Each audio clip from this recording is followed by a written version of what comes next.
Greetings and salutations out there in the internet's world. It is I, David Duford, here with yet another live stream Q&A where I help answer all your most pressing questions as it relates to selling and marketing life insurance and other wonderful insurance products. I want to thank you so much for joining me on today's program, and I do hope that you get some value out of this little live Q&A. If you've never been a part of one of these, it's very simple as to what I do.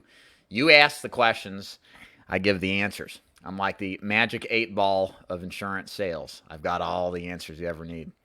And what I'm going to do today is start off with a couple of questions that some questions that were posted on my Facebook feed. So I'm going to pull up my feed and then start with those, since I give precedence to those who took the time to ask those questions.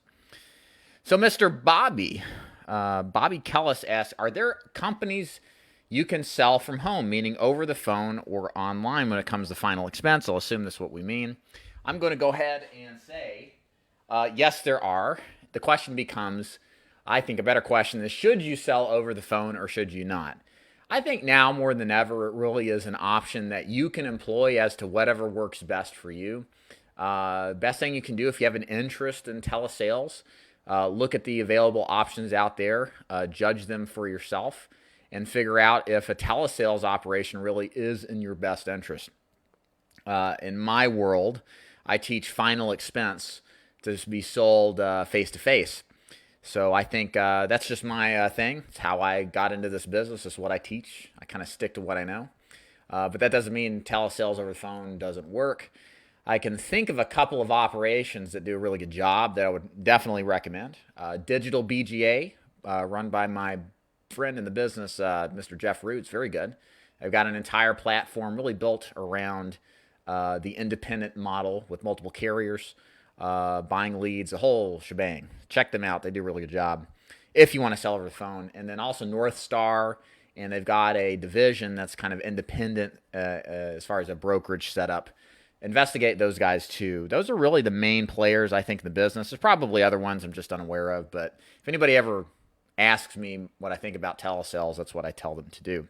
As far as what other carriers that are out there specifically, you got to be careful here, because I think you want to make sure you pick the right ones that do the best job. I think American Amicable Pioneer Life is pretty well versed in the telesales market. You also have companies like Liberty Bankers Life that will sell over the phones. Royal Neighbors, in some specific instances, they've restricted the telesales angle a lot, as well as what else? Baltimore Life has sold over the phone for a long time. I think American Memorial does. There's a few others out there. I'm kind of drawing a blank. I'm just not really that involved with the telesales side. So it's less about the telesales. The carriers matter, but you really need a platform to help you understand the nuanced approach to selling over the phone as it relates to selling face-to-face.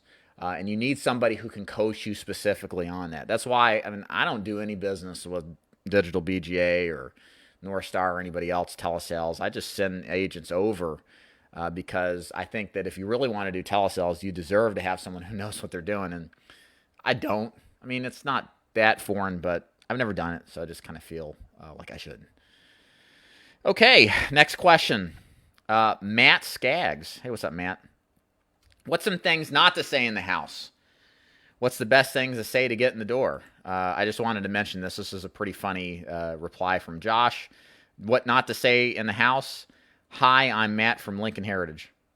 I thought that was funny. Or Josh, are you saying that's the best thing to say to get in the door? I have to think about that.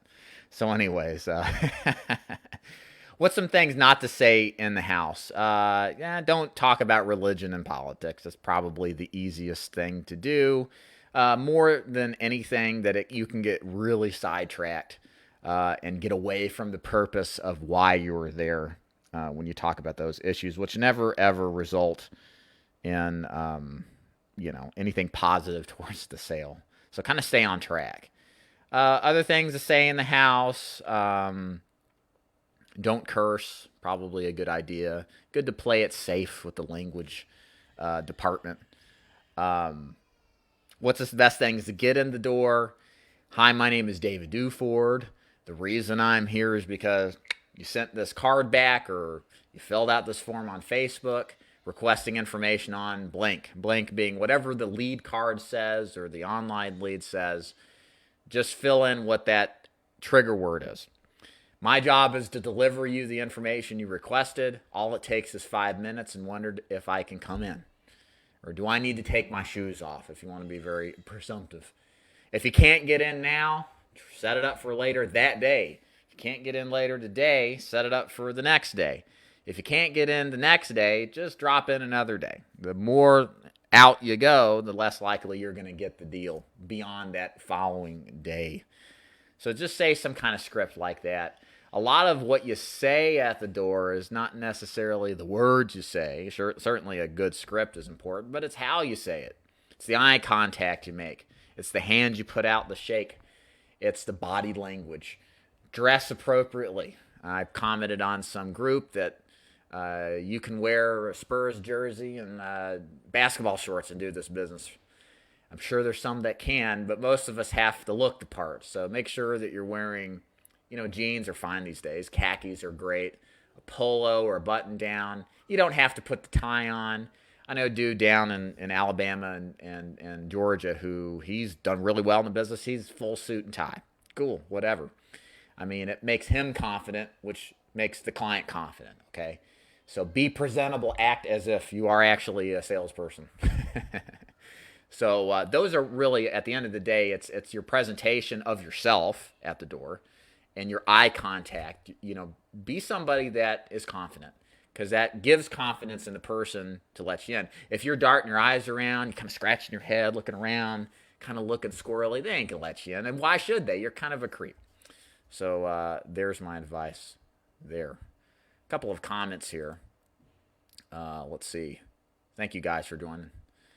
Stephen Wilson, Dave, you are quickly becoming my go-to anytime I have any questions regarding insurance sales. So thank you, Stephen. You are a very intelligent individual, and I appreciate that you offer help for anyone that asks for it. Come on here. Got my checks. Got my pen. Check is in the mail. Thanks, Stephen. All right, what's next? Cameron, how long should I study for the test? Is it pretty tough? Yeah, I guess. I mean, here's the thing. Study as long as you need to, because you got to get this thing out of the way before you can do anything. So make sure you do whatever it takes to pass the test. Now, just because you pass a test and have a license doesn't mean you're ready to sell, right? It's just that you've met the state requirements to be a licensed agent. And then you should shift your focus to what I talk about, which is how to persuade people to buy from you who you've never met before until today, or how to get in front of enough people, or what products to sell. All that stuff can wait. What you should focus on entirely is, making sure that you can pass that exam. So let's just assume that it's the most difficult test ever that you've ever taken. Study accordingly. And I promise, once you pass it, you'll be glad you studied as much. Hey, James, what's up, man? I always look forward to your live days. Thank you. Headed to a fat replacement now. Pretty hot and tempting. Never mind. I won't go there. She has a policy with Sentinel, Moo, Lincoln Heritage, and Kalashnikov Sandra KJ. That's not a real insurance company. Going to roll her into 130K Transamerica, getting her more coverage for less money. Okay, well, good luck to you, James. Now, it's interesting. That's I'll just kind of comment on here. When somebody owns that much insurance and you hear them say over the phone, Mr. Dave, I got more insurance than I know what to do with. Fantastic. That should get your greed glands running, because you've got not only a person who, you got a believer, right? Like, if I could sell insurance all day to people who already own insurance, I'd be in heaven. Why is that? Well, the reason is because people who pay the premium believe in the insurance. These are the people that are going to keep your coverage. Now, of course, my bias is that if you're going to sell final expense, you should sell something that's incredibly competitive. Get them into a plan that is the one of the most competitively priced ones. Why? Because this situation is kind of exemplary. Now, James can open up and give us details if he wants to. It's up to him. He doesn't have to. But, like, for example, if these policies were modified or they weren't full first day coverage, and the Transamerica, for whatever reason or another, was first day full coverage, you're going to give that client the best deal. This is the problem I have with when you sell for one company only. Not that, selling for one company is inherently bad for everybody. It just doesn't give you the most options to help your clients. You'll walk past opportunities to get coverage on the books, and really, just as importantly, you won't be able to help people who really need it. I've been in the business long enough. I'm sure there's people on this live stream too who've been in the business, and they have known people who've died within the first 2 years of their policy. And had they bought from Colonial Penn or had a policy that had no first day full coverage, they would have died without having comprehensive full death benefit coverage.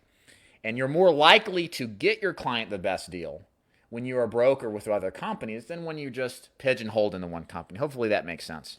It will make more sense if you're new and you haven't done this yet. That's why it's so important to carry multiple companies. All right. You're welcome, Matt. Yeah, Steve. I'm just kidding, Steven. Don't get me wrong. I'm just goofy, man. Hey, Zach. Dave is the man. Eric the John, too. Yeah, Eric, what's up? Eric's the man. James continues here. How do you feel about replacing all 4 of those deals, even though a few are closer to 3 years old, assuming I save her money and get more face amount? KSKJ Life. I saw all of them and reset for today so I could review and call some of the companies with her for cash values and paid up values. Man, it just really depends on the details, James. I'm really hesitant. If something is out of contestability, and the difference between my plan and their plan is not a substantial difference, then I am hesitant to replace it. Whereas if there's some of that coverage that's not out of contestability, but it's not first day full coverage, I'm more inclined to replace it. I'm giving you not absolutes because it just really depends on the client, what their health is like, what the details are. But I tend to get more conservative with recommending replacements due to contestability, even if I would qualify for first day full coverage as a full slate across the board as coverage gets out of contestability. I have probably tightened up that standard as I've gone along in my career, just because I think there's an added value to contestability. With all that said, on the other hand, you can explain all this to your client word for word, let them know the differences, and let them decide. Although I think giving your judgment and playing it conservative would be in their best interest in most cases, under the guise or the description that I gave. Whereas, if you saw a Colonial Penn plan and it's a year in and they're otherwise healthy, to me, I think you're doing a disservice to the person if you don't do first day full coverage with the product that you can qualify for. So those are the things where I'm going to be more inclined to recommend. What would you do with the cash value, Dave? You know what? I had a conversation with somebody the other day. I have never done a paid up replacement type of sale. I have never done a sale where and this is incredible because I know this is probably more common. I have never been in a situation where I've had a person, have so much cash value that we 1035 it into a single pay, or they pay up their plan and then I get them a new plan or anything like that. Or even had a situation where people have so much cash value that they can actually do something substantial with it. So, and I just very rare, I can count maybe on one hand where the cash value was kind of like a carrot to do the replacement. You get this money, you can do whatever you want with it, that kind of thing. It doesn't really happen all that much in my markets, where I work. I don't know. I've never been really much help there. I've heard others recommend different strategies, but it just doesn't really ever happen. What I end up replacing a lot of the time are relatively new plans, a couple years old at max, largely with overpriced companies, or possibly waiting periods or term that cancels at 80, and they have little to no cash value. So I experientially never been there, believe it or not. Okay. James says, two problems with graded. One is, of course, if they're graded, they'll pay in 2 years, but the other is they pay a higher premium when issued. So she will always pay higher premiums because it was issued as graded. Sure, that's true. She's only 6'2", and I can get her much more coverage over the years. Sure, yeah, I agree with you. The question becomes, if you write a new policy, given that unique scenario, is it worth starting a person over in a 2-year contestability? Even if it's first day full coverage in most states, if you die, it's going to be contested by the new company you wrote. And that doesn't mean they doesn't mean that they didn't miss something in the initial underwriting. So that's where the caution to the wind comes in. In a sense, there is a premium in my opinion, a premium on a policy out of contestability. It pays faster. You know it's going to pay, unless there's something outside of the norm like fraudulent activity. That means something to me. That's all I'm saying. And you've got to make a determination if it means something to the client and whether or not you should replace the sale. And that's not 100% across the board. You may save the person significant. You may upgrade their coverage significant. And that does play a part.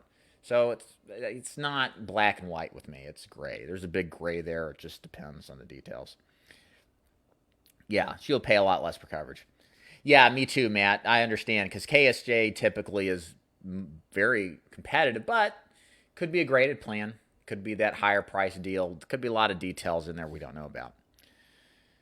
Yeah, there you go. That's what I was wondering. Thank you, James. James said it was graded, so it's going to be a little more expensive. Okay, back to the questions here. And if you guys are popping in here, you have any questions for me, anything on sales and marketing for life insurance or final expense, please feel free to ask away. And thank you guys so much for joining me today.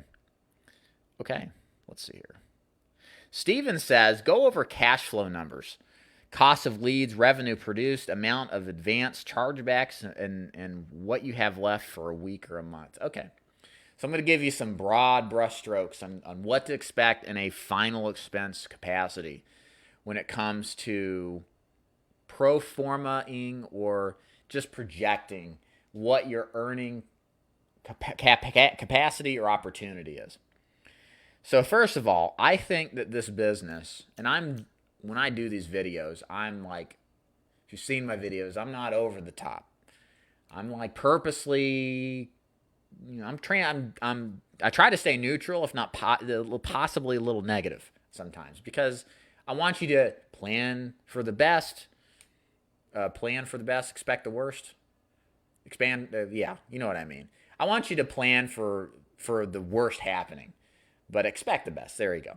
So make sure your plans are grounded in reality, and the reality of being that there's going to be adversity and not everything goes planned. So with that said, the number one metric that matters to me and in any business, especially in a direct sales kind of capacity, is return on investment. What amount of dollars per dollar of investment are you getting? In other words, what's your revenue as it relates to your cost of getting that revenue? In final expense, I want to see at least, for most agents, a 1 to 4 to 1. So that means for every dollar you put in the final expense money machine and all the work you do, appointment setting, door knocking, seeing the people, running amendments, you get $4 back in commission. Now, that number may not excite you. It should, and I'll explain why in a minute. But it can be better than that for sure. There's agents who do much better than that. But my reason I say this is because the beauty of the final expense business is that it is a scale game, okay? Once you start getting into a method, a strategy that works for you, and you've got a system you got a track to run on, the next step is that if you're not happy with the money you're making, to just scale the thing up. Perfect example, I've got an agent, I don't know if he's watching, he started a year ago working 10 leads a week. Did that for a couple of months and decided he was going to take a chance on himself and really pushing himself to new levels of activity, new levels of risk. And he really bought into the belief in himself that he could actually do this. At this point in the game, he's running upwards of 80 leads a week, seeing 40 people, writing 2 out of 3 of them. This guy wrote 50,000 plus in final expense business in June. Now, why is that? Does he have some magic machine or some magic power? No. Well, maybe he does. It's the self-belief and mindset, and that probably is the case. However, the point is that it was the scale and the ability to scale that allowed him to leverage that ratio, which I don't know what his ratios are. It's probably a little better than 1 to 4. But if you put 10 grand in and you get back 40,000 and you're left with 30,000, that ain't too bad. That's pretty good. And that's something that can be achieved in this kind of business with those kind of numbers. And again, if you're skeptical listening to this, you think that's crazy, good, okay? But I did too at one point. And what you realize is that this business is and you'll get into it, and you think crazy to do that many appointments. No, it's doable. This is all up here in your head, this mindset stuff. Unload it. Find people who are actually doing it and change your own mind. It actually can be done, and it's being done daily right now by all sorts of people across the country. So for me, number one, back to Stephen's question, return on investment is key. I want to see 4 to 1. So if I'm putting in, even if it's 500 a week, I want to see 2,000 in commission back. That works out somewhere to be around a 20% lead conversion ratio, meaning you write 20% of your leads as policies. In other words, you buy 20 leads, you're going to get back 4 policies closed. Approximately you're going to close about half of the presentations, maybe 40%, 50%. But 50% is really a good hygiene standard to shoot for. So I want you guys, if you're not at 50% closing yet, you need to be shooting your numbers to be at least half of your appointments converted into policies, meaning if you run 15 appointments a week, I want you doing 7 or 8 new policies converted. Now that may mean you only close 4 of your 20 or 4 of your 15 as appointments where let's see the math. 8, 9, 10, 11. 11 don't buy, right?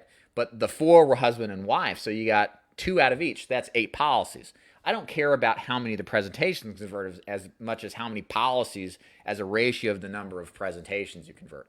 So 50% of your presentation should be policies. You should see policies out of that.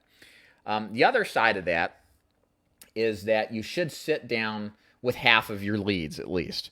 I don't care if you door knock. I don't care if you get on the phone and call. It doesn't matter. It all works some of the time. Best strategy to do is a bit of both, or completely door knock. That's usually both of those methods work well. I don't see as much success just calling and setting up appointments. Cost of leads, again, that goes back to the ROI number. Most of your investment in the business is leads, 90% approximately, roughly. So if your investment is $500 in leads, I want you to see 4 times that return back to you as gross commission. Amount for advance, approximately 75%. You may want to scale that back if you're creating your own pro forma in Excel to maybe be a 60 or 65% because you're going to write some business with guaranteed issue, which typically advances less. Most of you are going to write Great Western or AIG, and that advances a third, really? Yeah, 25% or 50%. So adjust accordingly. Chargebacks, I would go ahead and write off 20% of your gross revenue as being chargebacks themselves. When that hits in month 1 or month 12, I don't know. Nobody really knows. But you're going to lose sales, and expect 20% of them to go as a rough estimate. And the first year is really going to be the most difficult for you guys because you don't have renewals coming in. You don't have as-earned commission from past policies closing, and you don't have the earned wisdom through adversity and dealing with experience of selling in the field. So all of this is brand new and thrown upon you, plus just from a cash flow basis, it's more difficult. So kind of the moral of the story with any business, especially final expense, any life insurance business, is the first year is critical. You've got to survive the first year. If you can get past the first year, getting through chargebacks, paying off chargebacks with new business that you place, dealing with the frustrations of learning what it's like to be in this business, you're going to find that you're going to have a lot easier time surviving years 2, 3, and beyond. That's how it was with me. And I know this personally, as some of you may know, I failed out of this business a year into it. Worked for corporate America, realized how much that sucked, and thought better of final expense. And got back in after like 6 weeks. Part-time, spent a year into it before I got back into it completely full-time. And I'm so glad I did, because it's afforded me so much freedom and also lucrative ability to have a nice life. So, but it's only because I stuck with it. And I promise you, I wasn't the golden goose coming into this. I had all the same struggles that you guys have. And so much of the only reason I'm here is because of pig-headed discipline and determination and not quitting for real and not giving up. So understand, much of this you will learn on your own when you're in the field facing adversity. It's really the best teacher. So, Stephen, I hope that kind of helped. Let me go back to the questions here. It looks like we got a bunch more coming through. Okay. Let's see. So this is a great conversation. Thanks as always, Dave. Absolutely, James. Anytime, my friend. James continues, I am most likely going to get her paid up value with what she already has in the companies, but also let her know there's a cash value option. Okay, yeah. Because there's always contestability issue. I know if she does pass and there is an issue, she does get those paid up values. Correct. Hey, Goodson. What should be a good minimum expectation for my ROI in terms of direct mail marketing? I think I hit the nail on the head there. If you'd like me to clarify anything, let me know. 4 to 1 is a good starting point. Is a good threshold. Oh, and I'll make this point because I think it's worth mentioning. Good enough is good enough, ladies and gentlemen. You don't have to be a 300 batting average ball player to be Hall of Fame status.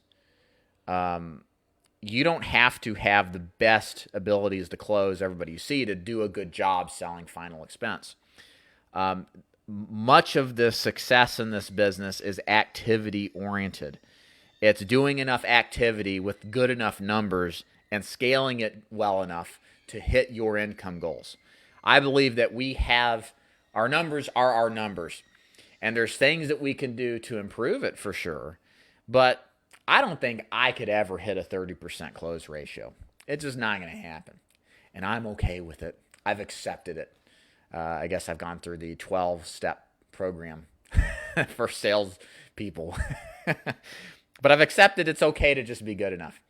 And I remember when I did that, because I saw agents who were scaling like crazy, and I realized, oh, well, that totally changes my perspective on what matters. You're not chasing rainbows. You're just taking what you can do and maximizing activity. And it really taught me the importance that the critical element of this business is about seeing the people and doing enough activity to allow yourself to have the numbers work in your favor. If you're not doing 15 appointments a week in this business, you're not doing enough work. That's just 3 a day, Monday through Friday with the weekends off. Okay? If you're struggling and you're not happy with your results, boost up that number. Ask yourself, am I hitting 15 appointments a week?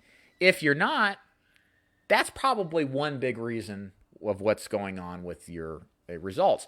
A perfect example. I coach agents all the time. I'm not making the kind of money that I'm doing.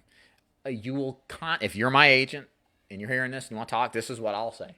I'll say, okay, how many appointments are you running a week? How many leads are you getting? How many are you actually sitting with?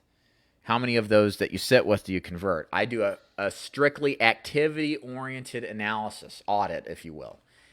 And only if they hit everything as it relates to appointments and then conversion from leads to appointments do I even look seriously into what is going on when it comes to the sales, okay?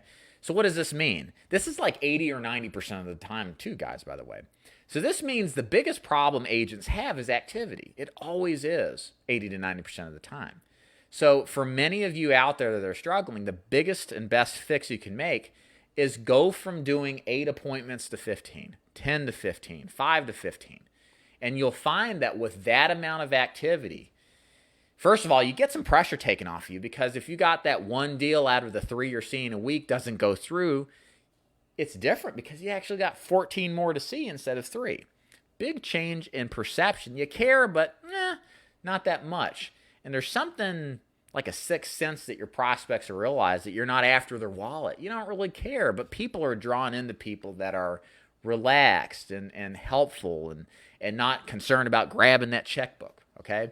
So that comes from seeing a lot of people. Plus, look, statistically, you're not going to sell everybody. And you're not going to have the numbers allowed to reach that median 50% with 3, 5, even 8 appointments a week. But 15, a little bit different. So work on getting your activity numbers up, because to me, that's what's more important than anything else you can do if you're struggling and not getting 15 appointments a week. Yes, truth. Live for 12 months. Absolutely, man. Survive. Survival is everything. It's almost like there is this sky god final expense spirit in the sky that is putting adversity in your way and testing your will, and is going to see and sit back and watch and see if you're going to actually survive. And eventually will give up after it realizes you ain't quitting until you get what you want. So you've got to keep going despite what your spouse says, your parents say, your friends think. Forget about what they say, all right? You have to be so convinced in yourself of what you want to accomplish that nothing will deter you to the point of quitting. We all have doubts and we all question ourselves about the decisions we make, but we have to lead from the front and we have to stand alone. And essentially being a leader is standing alone at the times of most need, when you've got to make a decision in the camp where everybody's against you. So survival is critical, just like Thomas said. All right, ladies and gentlemen, I was going to do 30 minutes here, and it looks like we hit what we did. If you enjoyed this chat, please feel free to leave a question. I'll hit you up in a comment or reply to it. Feel free to message me if you've got any questions you want to ask me privately without public knowledge. That's fine too. And thank you guys so much for spending time with me on this live stream. If I can ever help you, please reach out to me via DM here on Facebook. Go to my website, davidduford.com, if you'd like to join the most incredible agency on the face of the planet, like mine. You can check out my website, click Join Dave's Agency for more information. Whether you're new, experienced, old, or young, come on down. I'll be happy to work with you. All right, guys, y'all take care, and we'll see you next time. Bye.